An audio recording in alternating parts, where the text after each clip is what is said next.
शुक्रिया शुभम, और आप सभी का प्रणाम प्रेषित करती हूँ।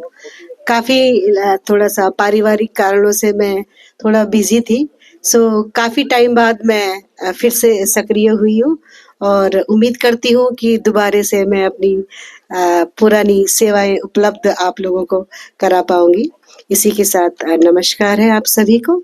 और जैसे कि माल्टा पे बहुत सारी बातें हुई हैं, हमने बहुत काम किया पूर्व में भी, जो नए लोग आज जुड़े हैं, हमने बहुत से फूड फेस्टिवल किए हैं, माल्टा फेस्टिवल किया है, बहुत से हमने जो पहाड़ी भोजन है, उसकी जो व्यंजन पद्धति है, पहाड़ी खान-पान है, उस पे हमने बहुत से फूड फेस्ट किए हैं। और रिसेंटली समर्स में हमने एक नेशनल फूड फेस्ट हुआ था केरला में, तो धात ने उसमें भी पार्टिसिपेट किया था हमारी टीम ने। तो जैसे माल्टा है, वहाँ पे हमने माल्टे की टी माल्ट हमने वहाँ सेल की, माल्टे का स्क्वैश सेल किया, बुरस का सेल किया। तो माल्टे का जो स्क्वैश था, हमने बहुत छोटा एक ग्लास 50 रुपीज़ में सेल किया। और माल्टे की खीर और कैंडीज एंड केक्स, बहुत सारी चीज़ें हमने वहाँ पे उपलब्ध करवाई।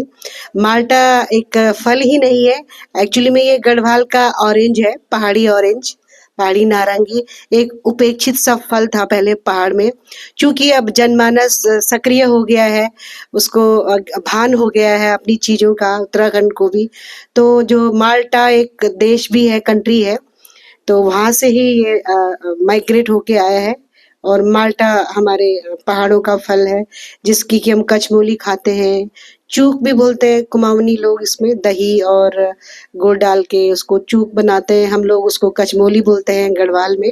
गढ़वाल रीजन और कुमाऊं रीजन जो उत्तराखंड का है, व्यंजन एक ही होता है, थोड़ी सी नाम अलग होते हैं, मसाले अलग होते हैं, जाहिर सी बात है।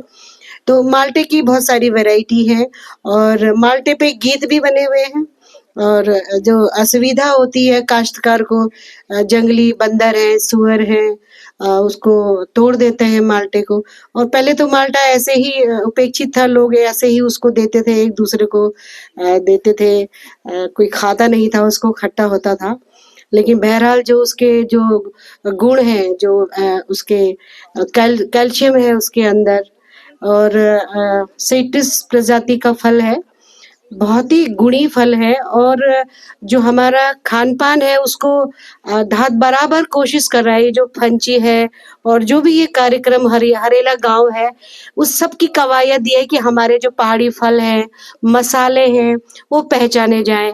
और जो कलियो फूड फेस्टिवल होता था, उसका उद्देश्य यही था कि जो हमारे पहाड़ों में अन्न उगाया जाता है, ठीक है, कोदा, झंगोरा सबको मालूम है, लेकिन वो एक उसकी जो रेसिपीज़ होती हैं, वो मालूम नहीं है कि किस तरीके से परिष्कृत तरीके से उस भोजन को पकाया जा सकता है, परोसा जा सकता है। क्योंकि यदि हमको फाइट करना है, मार्केट में रहना है, अपनी भोजन परंपरा को ऑल ओवर वर्ल्ड और इंडिया में उसको पहचान दिलानी है, तो थोड़ा परिष्कृत तरीके से उसको परोसना होगा, उसकी रेसिपियाँ इजाद करनी होगी।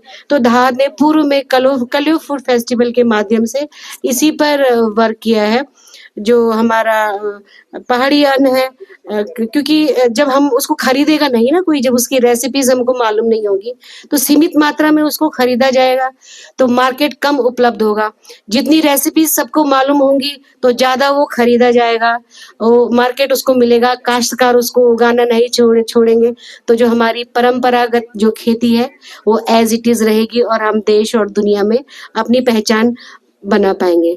बहरहाल मुझे लगता है कि धाद एक फिर से एक फेस्ट का आयोजन कर रहा है। यदि आप सभी लोग उसमें सहयोग करेंगे, तो एक बड़ा festival may be 14th of January को धाद के महासचिव 12 जनवरी को जब मकर संक्रांति होती है, उस अवसर पर एक बड़ा फूड फेस्टिवल आयोजित करने की एक रूपरेखा तैयार की जा रही है। और आप सभी से गुजारिश है कि कृपया उसमें सहयोग करें, ना कि एक इमोशनल सहयोग तो जो है, लेकिन इस तरीके से कि हम अपनी खाद्य परंपरा को पहचान दिलाएँ, उसके लिए आप लोगों का सहयोग बहुत ज़रूरी है। शुक्रिया आप सभी का एक बार फिर से। Thank you so much.